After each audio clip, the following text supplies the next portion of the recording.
ভাই আমার, স্বামী স্ত্রীর জীবনটা একটা এমন জীবন। আপনারা বলেন মোটর সাইকেলে কয়টা চাক্কা লাগা থাকে ভাই? জোরে বলেন। চাক্কা এক বরাবর থাকে না, মোটা মিহি থাকে?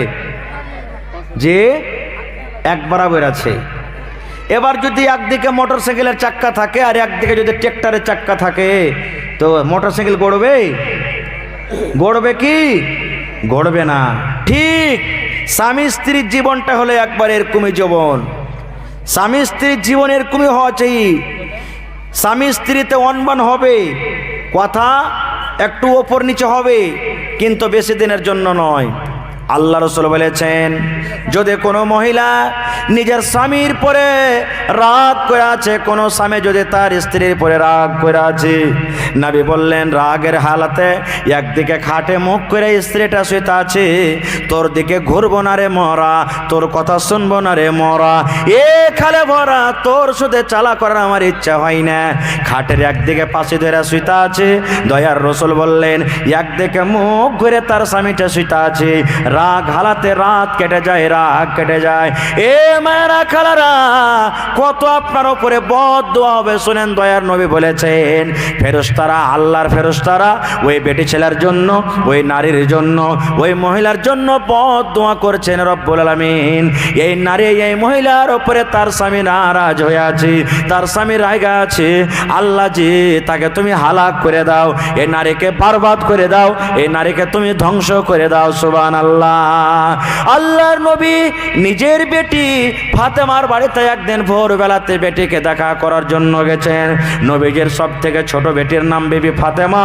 ফাতেমার বাড়িতে নবী দেখা করতে গেছেন। ফাতেমা আটা সানছে ফাতেমা, কিন্তু ফাতেমা আটা সানছে, চোখ দুটা ফাতেমার লাল হয়ে আছে, চোখ দুটা সরবার সরবার করছে, মনে হয় নিন পারেনি নাকি, ফাতেমা রাইতে শুতেনি ঘুমায়নি নাকি, এরকম ভাবে সরবার সরবার সরবার করছে।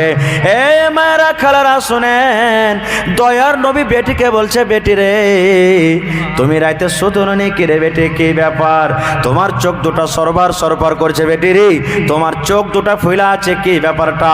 তোমার চোখ দুটা লাল হয়ে আছে, কি ব্যাপার বেটে, তুমি রাত্রে বেলাতে ঘুমাওনি নাকি? আপনারা বলেন একটা রাইতে আরাম করছে মানুষ, রাত জাগেনি, তোমার চোখ দুটা আলাদা থাকবে, আর যারা রাত জাগবে ওর চোখ দুটা আলাদা থাকবে। থাকবে কি থাকবে না? নবীজি বেটিকে বলছে, বেটি কি ব্যাপার তুমি রাত্রে ঘুমাওনি, তোমার চোখ দুটা সরবার করছে, লাল হয়েছে, কি ব্যাপার? এবার বেটি বলছে, আব্বাজি এরকমই কিছু কথা যে রাত্রে ঘুমাইতে পাইনি। বেটি বলছেন, আব্বা এরকমই কোনো কথা যে রাত্রে ঘুমাইতে পাইনি। নবী বলছে, কি হয়েছে বেটি, কেন তুমি ঘুমাওনি রাতে? বলছে, আব্বা আপনার জামাই বাবু হযরত আলী আর আমি আপনার মেয়ে ফাতেমা, আমাদের কিছু একটু কথাতে গন্ডগোল হয়েছিল, যার কারণে মানে রাত্রে আমি ঘুমাইনি। বলছে, বেটি রে তোমার স্বামী তোমাকে মাফ করেছে, তুমি মাফ চেয়েছো? ফাতেমা বলছে, আব্বা গো এসারের নামাজ থেকে নিয়ে স্বামীর পা ধরে আমি বসে গেলাম, স্বামী আপনি আমাকে মাফ করে দেন, মাফ করে দেন। যদি আপনি মাফ না করেন স্বামী গো, আমার নামাজ কবুল হবে না, আমার তেলাওয়াত কবুল হবে না, আমার তাহাজ্জুদ কবুল হবে না, আমার নফল কবুল হবে না, আমার ফরজ কবুল হবে না, আমার তসবিহ কবুল হবে না, আমার দান কবুল হবে না। স্বামী গো মাফ করে দেন, মাফ করে দেন, আমার যা বলেছে মাফ করে দেন। ফাতেমা বলছে, আব্বা গো আমার স্বামীর পা ধরে আমি ছিলাম, ইতিমধ্যে আপনার জামাই বাবু মানে আমার স্বামী আলী ঘুমিয়ে গেছে, ও জানে না যে আমার বেবি পা ধরে আছে। পা ধরে থাকতে থাকতে থাকতে আব্বা গো মুয়াজ্জিন সাহেব ফজরের টাইমে আসসালাতু খায়রুম মিনান নাওম, ফজরের যখন আজান দিয়েছে, আপনার জামাই বাবু আলীর কিন্তু চোখ খুলেছে। এবার যখন আলীর চোখ খুললো, দেখছে ওরে সুবহানাল্লাহ, আমার স্ত্রী ফাতেমা এখন আমার পা দোকান ধরে আছে। আমি তখন তাড়াতাড়ি করে ওইটা বললাম, বেবি রে তুমি কেন ঘুমাওনি, পা ধরে আছো সারা রাত? এবার ফাতেমা বললে, স্বামী গো আমার আব্বা জান বলেছেন, দয়ার নবী বলেছেন, স্বামী যদি নারাজ থাকে বিবির ওপরে তাহলে তার কোনো রকমের ইবাদত কবুল হবে না, ইবাদত কবুল হবে না। এবং আল্লাহর ফেরেশতারা তারপরে বদদোয়া করবে, বদদোয়া করবে। তাই পা দোকান ধরে আছে। মায়েরা খালারা, এবারে হযরত আলী বলছেন, বিবি রে পা দোকান ছেড়ে দাও রে বিবি, পা দোকান ছেড়ে দাও, তোমাকে আমি মাফ করে দিলাম। এবার ফাতেমা বলছে, আব্বা গো, আপনার জামাই ফজরের টাইমে, ফজরের সময় আমাকে মাফ করে দিয়েছেন। এরে মুসলমান ভাইরা শোনেন, নবী কি বলছেন, বেটি রে, এই বেটি ফাতেমা, তোমার স্বামী তোমার উপরে নারাজ হয়েছিল, এবার তুমি মাপ চেয়েছো, তোমার স্বামী তোমাকে মাফ করে দিয়েছে। বেটি ফাতেমা রে, যদি তোমার স্বামী তোমাকে মাফ না করতো, নারাজি হালাতে, রাগানি হালাতে যদি তুমি মইরা যেত, তোমার যদি মত হয়ে যেত, আমি নবী জানাজা পড়া দূরের কথা, তোমার জানাজাও তো আমি নবী শরীক হইতাম না। বলছে, বেটি যদি তুমি মরে যেতে, আমার স্বামী তোমাকে মাফ না করতো, তোমার জানাজাতে আমি নবী শরীক হইতাম না। আর আমরা কেমন করে বেটিকে বলবো জানেন? খালি বেটি যদি খালি একটু ফোন করে দেয়, বাপু হ্যাঁ, মা গে কি আছে, আর কইস না, আমার শাশুড়ি যা আছে হদমি বুড়ি, চোখে চোখে আমি দেখতে চাহে না। কিংবা যদি খালি বলে দেয় যে তোর জামাই যা আছে, বাপ কি কহবো, আমার জি করে না, ওর বাড়িতে থাকতে আর ভাত খাবো না, এরকম ওরকম মারছে। ই বেচারি বুঝা না সুঝা, আচ্ছা আসুক। ও যেমনি বেচারি ওকে কোনো রকম ফসলে পাটলে বাড়িতে নিয়ে এলো, আর বাইনে দিয়ে তখন 5 লাখ দে বেটার দিয়ে তালাক হইতে যা। এইগুলাই হয়েছে আমাদের সমাজে, হয়েছে কি হয় না? হয়েছে। আর একটু আগে চলেন। এবার মায়েরা খালারা যদি বলে যে স্বামীর খিদমত করবো না, কি হবে মৌলভী সাহেব? স্বামীর খিদমত করবো না, না করলে কি হবে? আচ্ছা, আপনার এলাকাতে ঈদ বকরাদের নামাজ পড়ছেন আপনারা ঈদগাহে নাকি? জোরে বলেন। জি। আর মা খালারা কোনটা পড়ছে? মসজিদে পড়ার হুকুম নেই, ঈদগাহাতে নিয়ে যেতে হবে। জি আলহামদুলিল্লাহ, ঈদগাহাতে পড়ছেন আপনারা, মাশাআল্লাহ মাশাআল্লাহ, খুব ভালো কথা। দেখেন কত বড় জায়গা, কত সুন্দর জায়গা আছে আপনাদের। আপনাদের এটা মেহনত, কুরবানি এটা আপনাদের। আল্লাহুস সামাদ। তো ভাই আমার, এই জায়গাটা মনে হয় এমন নিচে জায়গা ছিল, কেউ জীবনে ভাবিনি এই জায়গাতে আল্লাহর ইবাদত হবে। দু জায়গাতে জামাত হয়েছে, মসজিদ একটা হয়েছে, এখানে আছে, এখানে একটা হয়েছে। সুবহানাল্লাহ। মসজিদ আল্লাহ আছে না এখানে? জি না, একটা জামাত করেন ভাই, আল্লাহর সাথে কেউ রাগ করিয়েন না। আমার আপনার সাথে রাগ আছে, রাগ করে কি করবি ভাই? দুনিয়া ছেড়ে চলে যাব, সব রাগ শেষ হয়ে যাবে। জি খায়ের যা হোক। তো আল্লাহ রসুলের জামানাতে মায়েরা খালারা শোনেন, আল্লাহ রসুলের জামানাতে ঈদ বকরাদের নামাজ নবী পড়তে গেছেন। পুরুষের লাইন আগা দিকে, বুখারী শরীফের হাদিস, পুরুষের লাইন আগা দিকে, পুরুষের কাতার আগা দিকে, আর মহিলাদের কাতার পিছন দিকে। এবার নবীজির জামানাতে ম্যাক ছিল ভাই, আজ থেকে 1400 বছর আগে ম্যাক ছিল? ছিল না। মুখে আওয়াজ করতেন, তো মুখের আওয়াজ আর ম্যাকের আওয়াজ পার্থক্য আছে না? নেই? আছে, আছে। এবার নবী ওয়াজ শুরু করে দিলেন, ওই পিছন দিকে মহিলারা বসে আছে। নবী জানতে পারলেন আমার আওয়াজ তার কাছে গেল না, নবীজি কাতার চিরে চিরে চিরে চিরে চলে গেলেন মহিলাদেরকে।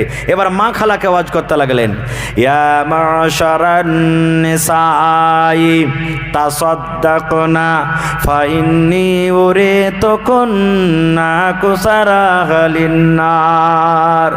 আল্লাহর নবী ঈদগাহের ময়দানে ওয়াজ শুরু করে দিলেন, এ মহিলার দলেরা, তোমরা দান করো, তোমরা সাদকা করো, তোমরা খায়রাত করো। কেন? আমি নবী, আল্লাহ রাব্বুল আলামিন আমাকে বললেন, নবী গো যাও তুমি জান্নাতটা ঘুরে দেছো। আমি জান্নাত ঘুরে ঘুরে ঘুরে ঘুরে ঘুরে দেখলাম। তারপরে আল্লাহ বললেন, নবী গো আমি পাপী গুনাহগারের জন্য আমি জাহান্নাম তৈরি করেছি, যাও যাও যাও একবার তুমি জাহান্নামটা আমার দেখেছো।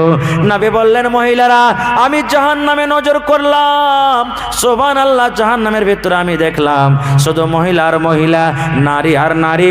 মহিলারা জাহান্নামে পড়ে পড়ে কাঁদছে, আল্লাহ বাঁচাও, মা মরে গেলাম, মা মরে গেলাম, আব্বা মরে গেলাম, আল্লাহ বাঁচাও, আল্লাহ বাঁচাও। আর জাহান্নাম সইতে পারি না, জাহান্নামের আগুন সহ্য হয় না, জাহান্নামের আযাব সহ্য হয় না, আল্লাহ তুমি বাঁচাও, আল্লাহ তুমি বাঁচাও। নবী বললে, মহিলা রে তোমাদেরকে জাহান্নামের আগুন আমি দেখলাম, তাই তোমরা যদি দান করো, সাদকা করো, আল্লাহ তোমাদের গুনাহকে মাফ করে আল্লাহ তোমাদেরকে জান্নাত দিয়ে দিবেন। ওয়াজ করতে আছেন নবীজি। এবার একটা মহিলা দাঁড় হয়ে গেলেন, নবীকে প্রশ্ন করে দিলেন, নবী গো আপনি বললেন মহিলা তোমাদেরকে আমি জাহান্নামের আগুনে দেখলাম।